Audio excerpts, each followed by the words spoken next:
Bonjour tout le monde, bienvenue chez Pretty Color, nouvelle chaîne YouTube qui s'ouvre à partir d'aujourd'hui concernant le coloriage, la mise en couleur ou également l'art-thérapie. Donc je suis très heureuse de vous retrouver aujourd'hui pour cette première vidéo. Dans cette vidéo, je vais vous faire une présentation de la chaîne sous un format de tag. C'est-à-dire que j'ai choisi 20 questions auxquelles je vais répondre qui vont vous permettre d'apprendre à me connaître et également donc, de découvrir l'univers dans lequel je vais vous emmener avec moi au fur et à mesure de mes vidéos. Donc c'est parti du coup pour la première question. Qui suis-je? Donc je m'appelle Perrine, j'ai 30 ans, je me suis découvert une passion pour le coloriage il y a maintenant 4 ans. Donc depuis 2016, j'ai acquéri plusieurs matériels et également différents types de matériel et également beaucoup de livres que je vais vous présenter certainement dans plusieurs vidéos. Au niveau des réseaux sociaux, vous me connaissez certainement sous le pseudo Rêver sa vie en couleur, où donc du coup j'ai déjà une chaîne Instagram où je partage tous mes coloriages, qu'ils soient ratés ou bons. Donc à partir d'aujourd'hui, vous me connaîtrez plus en détail sous le nom de Pretty Color. J'ai trouvé sympa donc de changer ce pseudo, étant donné qu'il y avait déjà des chaînes YouTube ou également d'autres personnes qui portaient déjà le nom Rêver sa vie en couleur. Du coup, je me suis creusé un peu la tête pour trouver un nouveau pseudo. Et donc du coup, il est né, donc Pretty Color. Voilà. Deuxième question. Pourquoi cette chaîne YouTube? Donc ça faisait plusieurs semaines, voire plusieurs mois, que je réfléchissais à l'idée donc d'ouvrir une chaîne, malgré le fait qu'il y a énormément de personnes qui en ont ouvert dernièrement. Donc c'est super parce que ça permet d'avoir une nouvelle toile fraîche, hein, comme on dit, sur les réseaux. Et ensuite, c'est vrai qu'en discutant avec mes copines telles que Justine Colorimi ou encore Colophoenix 1810, elles m'ont encouragée vivement à ouvrir cette chaîne et à partager donc cette expérience avec vous. Comme on dit, je pense qu'il n'y a pas assez de vidéos concernant le coloriage, enfin il n'y en a jamais assez. Et donc du coup, une chaîne de plus ou une chaîne de moins, ça peut donc justement aider plusieurs personnes à faire son avis sur tel ou tel matériel, sur tel livre ou également sur telle ou telle technique.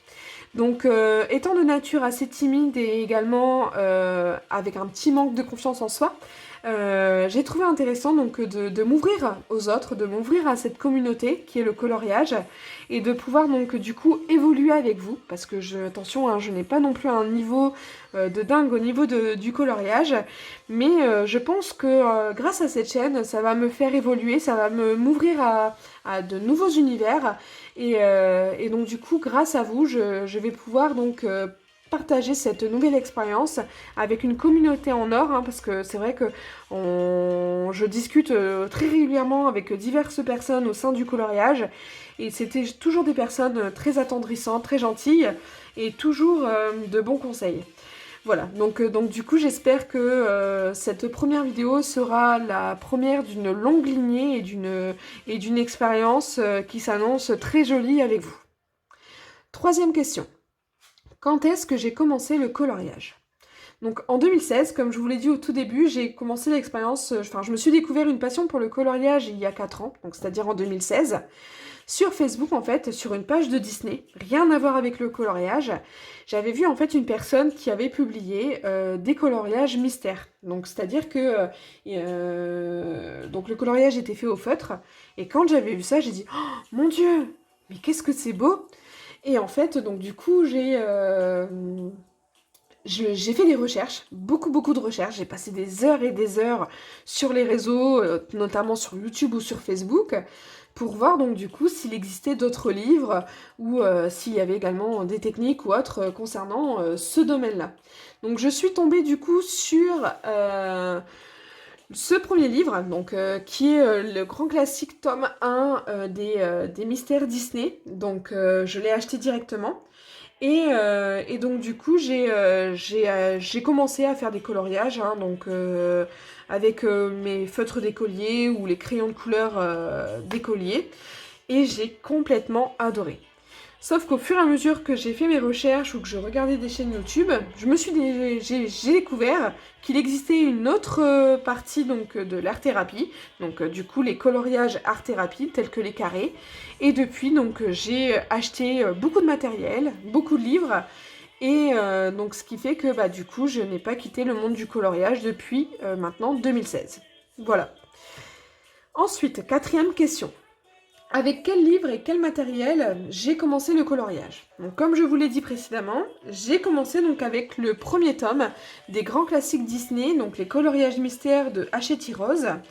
Et j'ai commencé également donc avec des feutres d'écolier et également des crayons de couleur d'écolier. Donc vous voyez, hein, c'est les Big Kids ou alors donc les kits couleurs, donc les feutres. Et donc du coup au départ, hein, je voulais pas non plus forcément investir dans du matériel assez onéreux. Je voulais au moins tenter l'expérience pour du coup donc voir si ça me plaisait et ensuite donc du coup pourquoi pas investir dans d'autres matériels. En sachant que du coup au départ moi je me suis dit bon allez Big Kids, les crayons de couleur Bic ou les crayons de couleur Crayola ou ainsi de suite. Hein. Je me suis dit allez c'est parti, c'est pour de la détente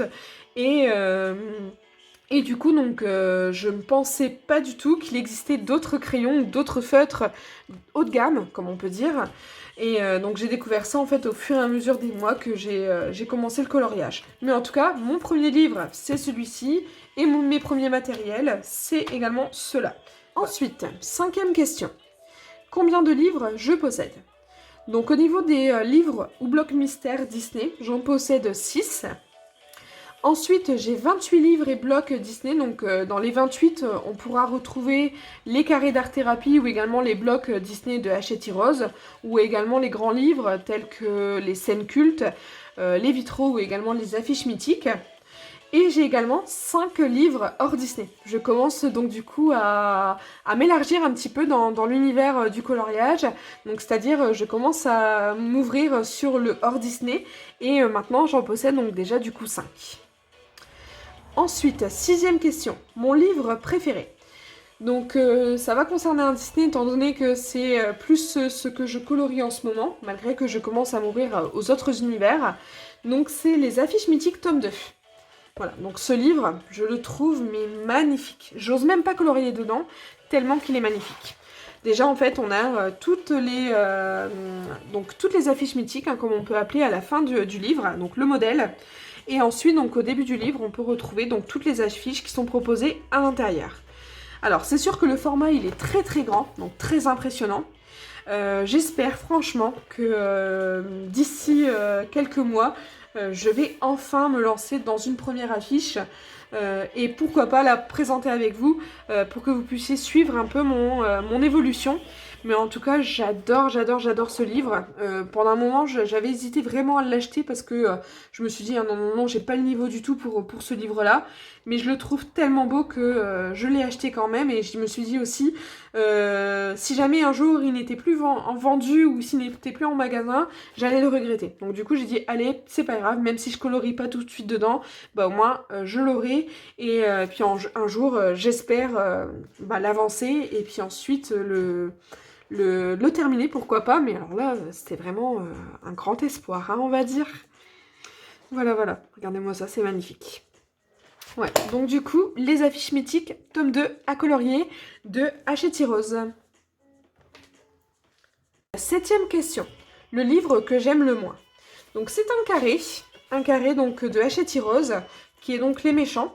Je l'avais trouvé d'occasion sur Facebook. Une personne qui revendait donc ce livre-là, qui était pourtant tout neuf, hein, elle avait fait aucun coloriage dedans. Mais donc du coup, comme je commençais, j'ai dit allez, pourquoi pas, vu qu'il est d'occasion et qu'il était moins cher que le neuf. Bon bah j'ai dit allez, vas-y, fonce, achète-le. En plus, elle habitait pas très loin de chez moi. Donc du coup, c'était une économie. Mais alors par contre, en fait, il y a des illustrations que je trouve très jolies à l'intérieur, hein, telles que par exemple le crocodile de Peter Pan ou autre. Mais le truc, c'est que je trouve qu'il y a beaucoup trop de motifs. Donc du coup, ça me bloque un petit peu, malgré qu'il y a des coloriages hein, que j'avais pu voir sur d'autres chaînes ou également sur d'autres pages qui sont super jolis, tels que chez Colorel ou autre. Par exemple, vous voyez là, celui-ci, là, ça va encore au niveau des motifs, il est faisable, mais c'est vrai que 80% du livre, c'est beaucoup de motifs ou alors beaucoup de pages papier peint. Donc ça me rébute un petit peu. Donc du coup, je l'utilise pour faire mes tests. C'est-à-dire que par exemple, quand j'ai acheté les néocolores, pour essayer de faire les transitions, bah voilà, j'ai fait ça sur cette page-là, pour histoire de m'entraîner sur les néocolores. Pareil, ici, je me suis acheté quelques pits pastel. Donc du coup, je me suis entraînée sur des pages pour essayer de faire des transitions. Alors, c'est un fail, complètement. Je ne maîtrise pas du tout pour le moment encore les pits pastel. Donc pareil, après je m'étais acheté les e-ink au niveau des paillettes, donc je voulais voir comment ça faisait au niveau des pages. Pareil ici, j'ai voulu tester un peu les néocolores encore ensuite. Voilà, donc du coup ce livre-là, je ne le jette pas, je ne le donne pas ou je ne le vends pas. De toute façon, vu les catastrophes que j'ai fait à l'intérieur, je pense qu'il est invendable. Donc ça me permet de tester le matériel que j'achète. Ou alors telle ou telle technique, par exemple si je veux essayer de faire un fond nuit ou un fond galaxie, bon bah je pense que j'irai dans ce livre-là pour essayer de faire ces fonds. 8e question. Quel matériel j'utilise aujourd'hui? Donc tout à l'heure je vous ai dit que j'avais commencé avec les crayons de couleur ou les feutres d'écolier, donc tels que les Bic Kids ou les feutres Bic. Donc maintenant j'utilise surtout les crayons de couleur, donc tels que les Prismacolor ou également les Polychromos de chez Faber-Castell. Voilà. Donc du coup, hop, donc les Polychromos ici et les Prismacolor de ce côté-là. Donc là, il en manque un, c'est parce que du coup, j'ai un en cours en ce moment. Voilà. Donc, je pense que je m'étais acheté en premier les Prismacolor, mais j'avais trouvé en fait la petite boîte de 72, il me semble, en occasion également. Je les avais adorés, donc du coup, c'est pour ça que j'ai voulu compléter. Donc, je m'étais acheté une boîte de 150, et ensuite, donc, j'ai revendu les 72. Que je regrette un petit peu parce que ça m'aurait fait des doubles, mais bon c'est pas grave, vous voyez ils sont encore en très bon état, donc j'ai encore de la marge pour les utiliser, parce que c'est vrai que en fait j'essaie de les économiser un maximum. Et ensuite je me suis offert la boîte de 120 polychromos, je préférais l'acheter d'un seul coup, donc moi je suis quelqu'un qui préfère économiser pendant plusieurs temps, pendant plusieurs semaines ou plusieurs mois, et ensuite craquer sur le grand format. Parce que j'avais déjà pu les tester, on va dire à l'unité, j'en avais acheté que quelques-uns, il me semble chez Cultura, et j'avais également beaucoup aimé, donc c'est pour ça que du coup j'ai ensuite acheté la boîte de 120 d'un seul coup. Donc du coup voilà, donc mes principaux matériaux au niveau du coloriage, ça sera les crayons de couleur, donc tels que les Polychromos ou également les Prismacolor. 9e question, donc quels sont mes derniers achats? Alors, au niveau du matériel, j'ai fait un gros craquage. Donc, c'est-à-dire que je me suis offert les luminances, donc les 100 luminances, parce que j'ai acheté la grosse boîte des 76, et j'ai ensuite acheté à l'unité donc les 24 couleurs, les 24 nouvelles couleurs qui sont sorties, il me semble, cet été. Alors, c'est vrai que c'est des crayons, mais vraiment exceptionnel, d'une qualité de dingue. Rien qu'en faisant le nuancier, je suis complètement tombée amoureuse de ces crayons-là. Ils sont crémeux, ils ont une couleur qu'on ne retrouve pas ailleurs. Ils ont vraiment une gamme de couleurs qui n'est pas commune dans d'autres gammes. Donc c'est ce qui m'a surtout intéressée, parce que c'est vrai que s'acheter des crayons c'est bien, mais à un moment donné, un rouge, je pense qu'on peut en retrouver dans plusieurs gammes. Mais par contre, c'est vrai que dans les luminances, alors certes, sans teinte, ça peut paraître juste, mais au niveau des teintes proposées, elles sont tellement jolies et tellement ordinaires que du coup c'est pour ça que j'ai craqué. Alors je les ai pas encore utilisées, je les ai juste utilisées pour faire mon nuancier. Donc du coup je les ai pas encore utilisées dans un coloriage, mais ça ne serait tardé parce que j'ai vraiment très envie de les découvrir dans un colo et dans mes livres de coloriage. Mais en tout cas ouais, je me les suis offert il y a 2 mois maintenant, je crois que c'était au mois d'octobre.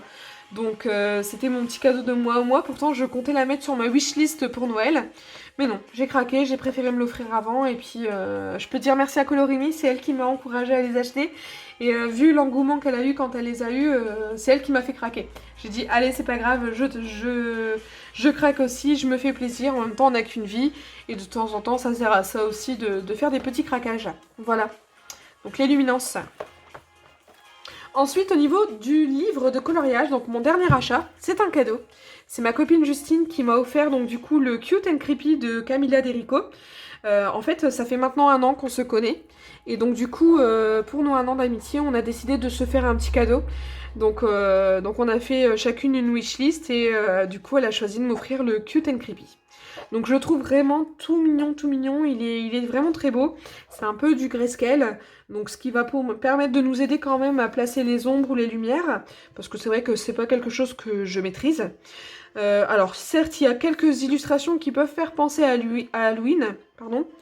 Donc du coup, même si on va dire par exemple, vous voyez celle-ci, on peut vraiment la faire pour le printemps ou autre.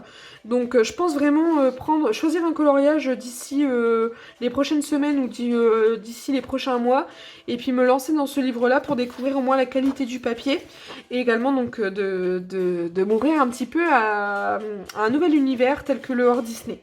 Voilà. Donc c'est vrai qu'il est vraiment très très mignon, et puis regardez, vous voyez par exemple avec Maléfique, hein, on peut céder des couleurs du dessin animé, donc ça peut nous aider. Voilà. Hop.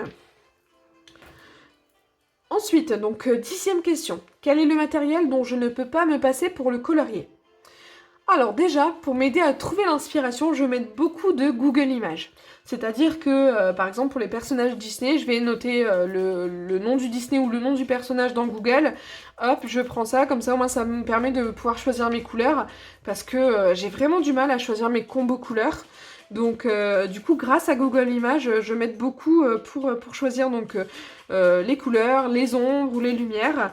Ou alors par exemple, pour choisir un fond tel qu'un coucher de soleil ou autre, bah, je marque coucher de soleil, et ce qui me permet donc déjà d'avoir une idée de la palette de couleurs à utiliser. Sinon ensuite, pour réaliser mes coloriages, je dirais forcément mes crayons de couleur, parce que je pense que sans ces crayons-là, je ne pourrais pas faire des choses qui me correspondent et qui me plaisent. Donc du coup c'est pour ça que mon matériel indispensable, c'est quand même mes crayons de couleur. Je pourrais pas vous dire quelle marque je pourrais préférer pour l'instant. Je pense que j'ai pas assez d'expérience, c'est pas assez de recul pour choisir une seule marque, même si les Prismacolor sont quand même beaucoup plus simples à utiliser, c'est-à-dire qu'ils se fondent beaucoup mieux, ils se mélangent beaucoup mieux. Mais c'est vrai que par exemple là mon dernier vitro que j'ai fait, je les ai fait au polychromos, et j'ai vraiment apprécié le fait de travailler avec un crayon qui est un petit peu plus sec que les Prismacolor. Donc pour l'instant je ne me permettrai pas de choisir une gamme en particulier. Ensuite, donc la 11e question, mon coloriage le plus réussi. Alors j'ai pas choisi un de mes derniers coloriages, parce que c'est vrai que dans mon dernier coloriage tel que le vitro, j'en suis très très contente. Non, j'ai choisi vraiment un coloriage que j'ai fait il y a un peu plus d'1 an et demi maintenant, ça va bientôt faire 2 ans. Donc c'est la double page de 2019 dans l'agenda Disney Art Therapy 2019. Donc c'est tous les ans, hein, chez Tirose sortent un Disney, un agenda à colorier. Donc moi j'avais le 2019 et également le 2018. Et en fait, j'ai fait cette double page, donc j'ai reproduit le coloriage que Doro Poeticolor avait effectué. Donc elle avait fait un tuto, hein, pour le fond, pour ce fond-là, donc je l'ai reproduit. Et puis ensuite, bah, du coup, je me suis aidée de Google Images, tout ça, pour du coup choisir les nuances des personnages. Donc c'est vrai que c'était un des... Alors je vais pas dire que c'était les premiers coloriages où je faisais des dégradés, mais je pense que c'est un des premiers coloriages où j'ai vraiment, entre guillemets, maîtrisé les lumières ou alors également les ombres. Alors je dis maîtriser, c'est un grand mot, hein. C'est vraiment le tout début, mais je suis vraiment très satisfaite du résultat. Je pense que à l'époque où j'ai effectué ce coloriage-là, j'aurais pas pu faire mieux. Donc je pense que je choisis ce coloriage-là, donc c'est mon préféré parce qu'il me rappelle de bons souvenirs, et je pense que c'est le déclic que j'ai eu au niveau des ombres et des lumières, et au fait que je voulais vraiment progresser au niveau des mises en couleur. Voilà. Et c'est vrai que ce colo, il peps, enfin il envoie du peps, et je l'aime beaucoup. Je l'aime beaucoup. Voilà. Donc ensuite, 2e question. Mon coloriage le plus raté. Donc c'est Simba dans le carré Babies d'Art Thérapie de Hachette Rose. Hein. Donc les carrés, c'est vraiment des livres que j'ai utilisés dans mes premiers mois de coloriage ou mes premières années. et que j'utilise encore beaucoup parce que c'est vrai que c'est un format qui est assez petit, qui permet donc de le faire vraiment plutôt vite, hein, c'est vraiment un format qui se colorie assez vite. Et donc du coup, donc, pour moi, mon coloriage le plus raté, c'est celui-ci. Alors, à la caméra, on voit pas vraiment qu'il est raté, mais gros fail sur ce coloriage-là. Encore le fond, ça va. Franchement, je me suis plutôt débrouillée sur le fond. Je l'ai fait au Neocolor 2. Je pense que c'est la première fois que j'utilisais vraiment les Neocolor 2 de cette façon-là, donc j'en suis plutôt contente. Mais par contre, c'est le personnage. Enfin, regardez là, ici, il est vraiment mais tout cracra. C'est moche. Enfin, donc du coup, non, vraiment, je pense que ouais, c'est le coloriage que je déteste le plus. Alors pourtant, vous pouvez le retrouver hein, sur Instagram. Et donc du coup, ouais, donc pour moi, c'est le moins réussi pour moi. Parce que bah, quand j'ai voulu faire mes dégradés, en fait, j'ai voulu m'aider un peu du crayon noir, sauf que bah, ça, ça ne se mélangeait pas ou alors ça faisait sale. J'ai essayé de corriger ça en essayant de fondre tout ça avec de l'essence sans odeur, mais en fait je faisais pire que mieux. Et donc du coup voilà, donc c'est pour ça que c'est le coloriage que j'ai le moins réussi pour l'instant. 13e question. Je suis plutôt coloriage anti-stress ou coloriage mystère? Alors tout dépend de mon humeur. C'est-à-dire qu'il y a des moments, je vais pas avoir envie de me prendre la tête et je n'ai aucune inspiration, donc je vais prendre un livre de coloriage mystère, et puis comme ça au moins ça me prend, allez, peut-être 1 heure ou 2 heures, ou grand maximum 3 heures, et hop, comme ça j'ai plus qu'à choisir les couleurs qui correspondent en bas de la page, et je le fais soit au feutre, soit au crayon couleur. Mais après c'est vrai que je me dirige plus principalement vers le coloriage anti-stress. Donc c'est-à-dire que choisir les combos couleurs, choisir tel matériel, me dire allez c'est bon je prends mes Prisma et je me détends sur une illustration, ça me plaît énormément. Sauf vraiment quand j'ai pas trop d'inspiration ou que je bloque, bon bah là du coup je prends les coloriages mystères. Mais c'est vrai qu'en dehors de ça, je me détends énormément sur les autres formats tels que le coloriage anti-stress ou l'art thérapie. Ensuite, donc 14e question. Combien de temps je consacre au coloriage? Alors c'est une question qui est plutôt difficile à répondre parce que des moments malheureusement je peux passer une semaine entière sans toucher un coloriage ou un crayon de couleur, et il y a des semaines où je peux faire 1 heure ou 2 heures de coloriage tous les soirs, voire plus. Donc en fait tout dépend de mon emploi du temps, donc tout dépend de mon activité professionnelle, tout dépend également des événements personnels. Donc du coup c'est vrai que c'est un peu aléatoire, c'est plutôt aléatoire. J'essaie quand même de moins de m'y consacrer au moins une fois par semaine, un soir, devant la télé ou devant une série, même si je souhaiterais quand même pouvoir colorier un petit peu tous les jours. Mais des moments, bah, on a besoin de prendre un peu de temps pour soi ou un peu de temps avec son chéri ou un peu de temps pour sa famille. Donc ce qui fait que du coup, il y a des jours où je ne colorie pas. Mais en tout cas, ouais, j'essaie de faire un maximum et d'où l'ouverture de cette chaîne, ce qui va motiver vraiment à pouvoir colorier de plus en plus et également donc de vous proposer diverses choses. Ensuite, 15e question. Quel coloriage fais-tu en ce moment? Donc, vous l'avez vu peut-être passer tout à l'heure, mais j'ai fait donc du coup le marque-page de Stitch qui vient donc du marque-page, des marque-pages à colorier 50 messages. Donc voilà, donc là du coup je l'ai terminé, hein, il n'y a pas très longtemps, il y a peut-être un jour ou deux. Mais donc du coup j'ai beaucoup apprécié à le faire. Il est fait entièrement au Prismacolor, le personnage et le fond. Et puis bah après, bah ensuite, paillettes. Hein. Donc c'est-à-dire les stylos gel Sakura Jelly Roll, que j'ai découvert grâce à Colorimi. Oh, ça a été une révélation quand je les ai essayés. Donc du coup, j'ai trouvé intéressant de pouvoir mettre des paillettes dans le coloriage. Voilà, donc voici mon dernier coloriage. 16e question. Mon prochain coloriage. Donc j'ai fait une petite sélection au niveau des marque-pages, parce que je prévois d'en faire quelques-uns. Donc là, du coup, c'est celui de Frères des Ours. Je ne l'ai pas encore commencé, mais en tout cas, ça sera certainement mon prochain coloriage, ou alors d'autres marque-pages hein, que je dois sélectionner.